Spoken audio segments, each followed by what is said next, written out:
The Department of Behavioral and Community Health at the University of Maryland embraces working with communities. Many of our courses include community engagement information, materials, activities, or service projects.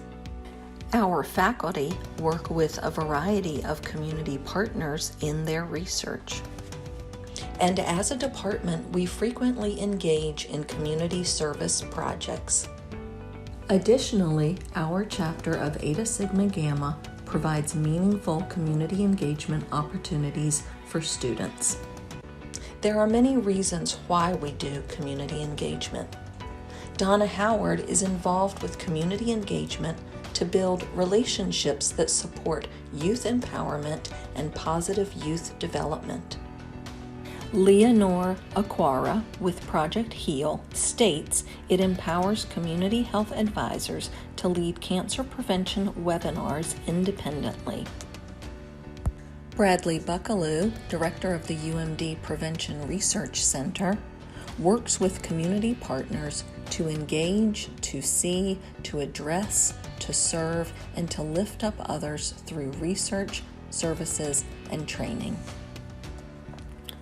And Sandra Saperstein applies community engagement in her course to experience how virtual communities can provide critical health information and support. Here are community engagement highlights from James Butler, Tracy Ziegler, and Dina Borzakowski. I had a relationship with this particular public housing development. It's called Greenleaf Gardens in Washington, D.C. And the student needed to do a project for her master's degree, and she worked with the residents to actually come up with their own cookbook. Phase 1 was an information gathering session to determine their favorite foods, eating habits, attitudes regarding healthy food choices, and access to food. And then the residents submitted their favorite recipe.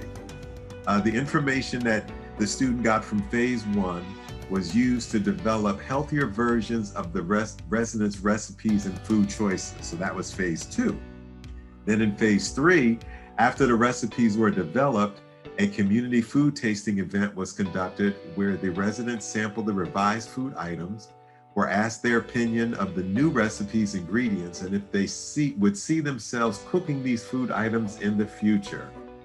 These new recipes became part of the cookbook titled Greenleaf Goodness. I just want to keep those lines of communication open so that students coming after this particular student can have projects to work on, and we can continue to do this thing called community engagement. I conducted a grounded theory study to identify the various facilitators and barriers to leisure time physical activity among older teen Black girls. And I landed on this one called the Institute for Creative Community Initiatives in Prince George's County. Met Alexis, who was one of the coordinators there, and she said, absolutely, I have the perfect group of young women for you. But the type of work that we do, those community connections are extremely important. You know, one of my key goals with this is to someday develop an intervention for this group of young ladies and kind of bring this all full circle. And to have that connection just makes that intervention much stronger. In March of 2020, I came to know about a global study looking at how children were faring in terms of school, family life, in terms of the lockdowns in many, many countries. And I took the lead for the continent of Africa. I had several behavioral and community health students help me with that. We did both quantitative and qualitative studies and listened to the voices of kids and wrote up the results of that. I hope that I can get students to work on my projects. They're fun projects. And I think that students get a chance to really learn about the different steps in doing research. So I'm working with a production company. It's based in Dar es Salaam.